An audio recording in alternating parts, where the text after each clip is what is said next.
Olá, seja bem-vindo a mais um fechamento de mercado da Levante, comigo Flávio Conde, e graças a Deus hoje é sexta-feira e o fim de semana está para começar, e o programa de hoje é dedicado ao Rodrigo de Salvador, Bahia, que comentou na quinta-feira e pediu esse programa só para ele e para todos vocês. Se você quiser ter um programa dedicado, escreva aqui embaixo do vídeo que você quer ver seu nome citado. Vamos ao Ibovespa, que teve mais um dia positivo, o dia inteiro operou no azul e fechou com alta de 1,31 a 121.570 pontos, com volume forte de 32 bilhões e meio. Lembrando que há 2 dias atrás o volume tinha sido 27 bilhões e eu comentei que estava fraco.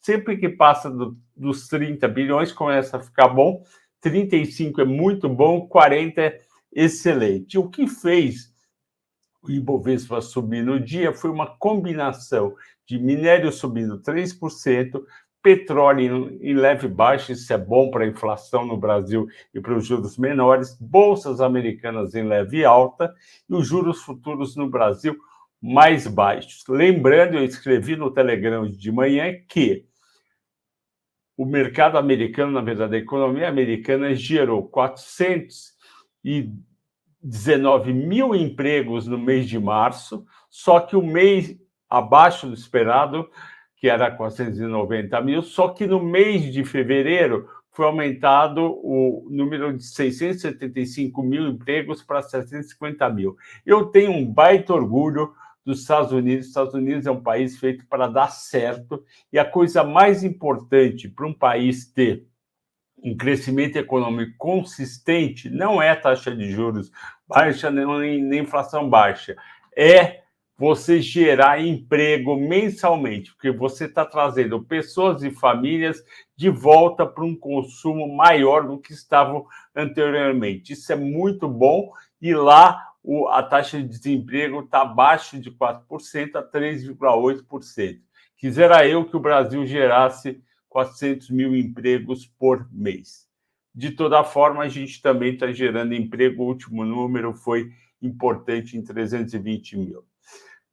Além disso, no Brasil, o dólar caiu 2,5% para incrível 4,67.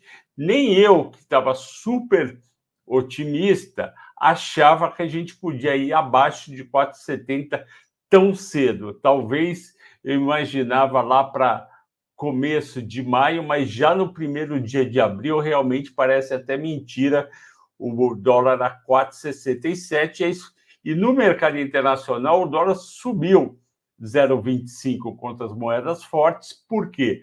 Porque o dado de emprego, que foi bem visto, principalmente a revisão do mês de fevereiro, aumentou os juros de 10 anos de 2,33 para 2,44. E com isso tornou a moeda norte-americana mais atraente, mais forte, frente aos investimentos na Europa e no Japão, principalmente, investimentos em renda fixa, por isso o dólar teve uma leve alta. Mas no Brasil não adianta, continua entrando muito dinheiro de estrangeiro, não só para comprar ações, e eu coloquei para vocês o Telegram de manhã, que tinha 1.490 bilhões de reais para serem pagos hoje com recurso de estrangeiro. Então, ele vem e traz os dólares dele e troca por reais para pagar essas ações. Com isso, a moeda cai. Ao mesmo tempo, ele também tem trazido dinheiro para aplicar em renda fixa, porque uma Selic a 11,75 é muito atraente, quando lá ele tem, no máximo, 2,45. Quais foram as maiores altas do Ibovespa? Principal foi Meriusa, avançou 9,28, Cielo 8,04, em terceiro lugar ficou Banco Inter com 7,70 e ainda Cogna e Magalu, ambas com 7,70. Por que essas ações estão subindo? Em primeiro lugar, o grupo Melius foi aprovado pelo Banco Central a compra do grupo Acesso, que é dono da plataforma Banqi, com KY no final, que é uma plataforma aberta para as empresas usarem Bank as a Service. Isso daí é um serviço novo que as empresas conseguem fazer pela internet, conseguem ter conta digital. Isso fez com que os investidores se animassem um pouco mais pela Melius. Eu não concordo muito com a subida de Melius. A empresa teve EBITDA negativo no quarto trimestre, que deve ter sido o melhor trimestre dela na história. Ela não vai ter um trimestre tão bom no primeiro e segundo, agora em 2022, por conta dos juros mais altos e as pessoas gastando menos no varejo. Lembrando que a Melius, a Cash 3, é uma empresa de cupons. Você compra cupons de desconto, você pega esse cupom, dá um desconto, digamos, de 5% ou 10%, você vai em outra loja, em outro e-commerce, você faz a compra, recebe esse 5% de desconto e a Melius fica com uma porcentagem. O que acontece? Você acha que agora, no primeiro e segundo trimestre, as pessoas vão comprar muito? Com o aumento do preço da gasolina, do diesel, do gás de cozinha, com o aumento do preço dos alimentos, você acha que a Melius vai vender muito no primeiro trimestre? Provavelmente não. Então, essa subida de Melius é mais especulativa. Mesma coisa com Cielo. A Cielo subiu por conta do receio de investidores que a greve do Banco Central afete o Pix, e afetando o Pix, as pessoas vão usar mais cartão de crédito, no caso, cartões que são administrados pela Cielo. Isso daí é temporário. Essa greve, assim que terminar, as pessoas voltam a usar o Pix. O Pix é uma maneira muito fácil de você fazer compra, pagar serviços, etc., e ninguém paga tarifa nenhuma. Então, eu acho essa subida de Cielo exagerada. O Banco Inter subiu 7,7%. O Banco Inter, a gente já sabe como que é, aquela gangorra. Num dia está 7 de alta aqui, no outro dia está 7 de baixa aqui. Então, não dá para confiar, porque eu confio no banco em si, no que ele vem fazendo para crescer.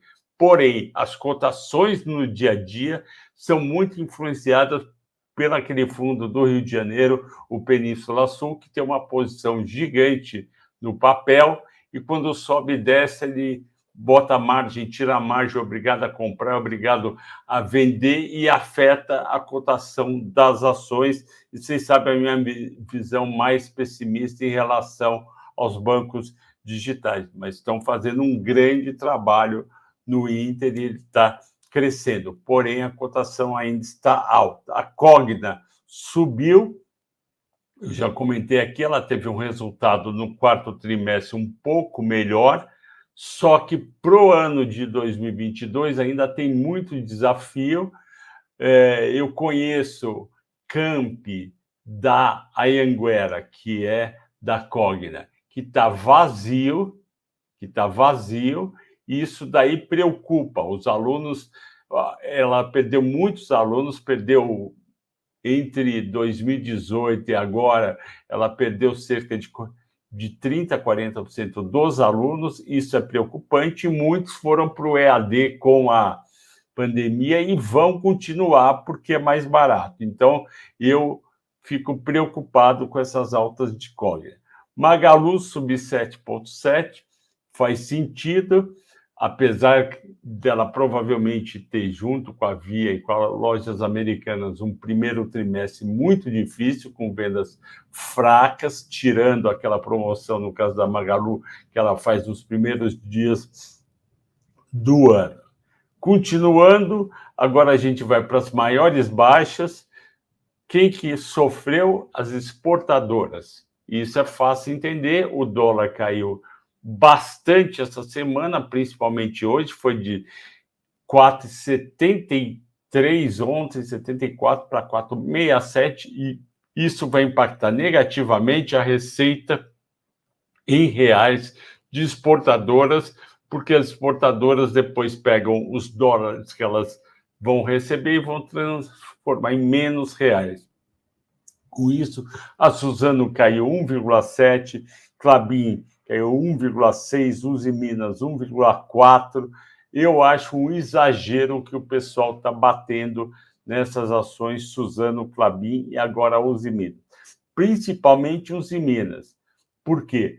Porque Usiminas exporta minério de ferro, que não para de subir, já está no Dalian, está $145, que é a bolsa eletrônica da cidade da China, o porto de Qingdao está em $160. As cotações estão oscilando um pouco por causa do lockdown que agora tem em Xangai e esteve em Shenzhen, só que isso é temporário, em 5 dias passa tudo isso e volta.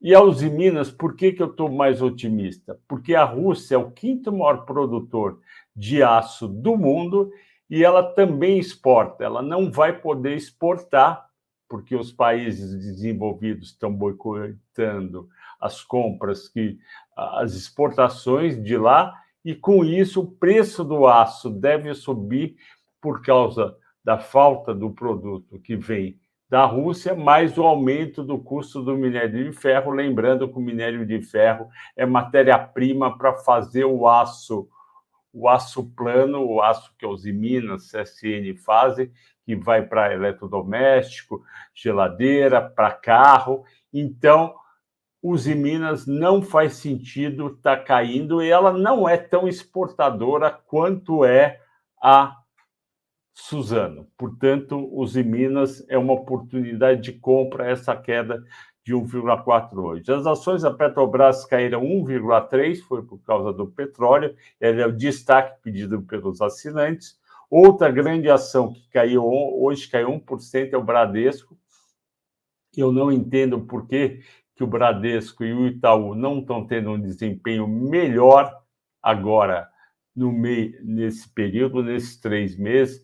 Os resultados, tanto do Bradesco, como do Banco do Brasil, como do Itaú e do Santander, vão arrebentar para cima com a Selic mais alta esse ano, porque o spread bancário, a diferença entre o custo de captação e o dinheiro que é aplicado em empréstimo vai subir, e o lucro desses bancos vai crescer entre 20% e 30% no ano, e eles vão pagar mais dividendos, porque eles estão podendo agora distribuir 50% do payout que não podia, do lucro, que não podia durante a pandemia, para não afetar a estabilidade do banco, o capital do banco.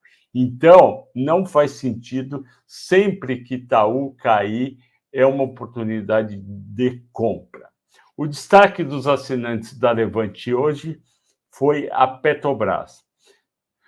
Petrobras eu conheço muito bem e comento praticamente todo dia no Telegram e às vezes aqui no nosso fechamento. E a questão da Petrobras é a seguinte: a Petrobras nunca teve um lucro tão alto e ela está muito barata, ela está num PL 3, num EV/EBITDA 3,5, enquanto o PL histórico dela é 7, e o PL, por exemplo, da ExxonMobil, que é uma petrolífera privada americana, está em 15 vezes. A diferença é enorme.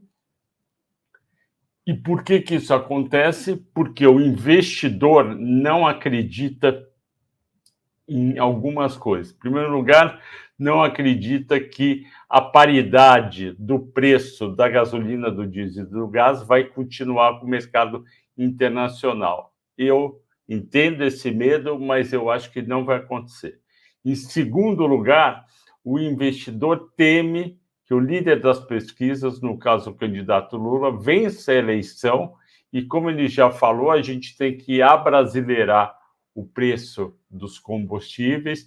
A gente não tem, a gente que eu digo, a Petrobras, ele acha que a Petrobras não deve distribuir tantos dividendos para enriquecer o investidor, principalmente estrangeiro, e que ela deve investir em refinarias.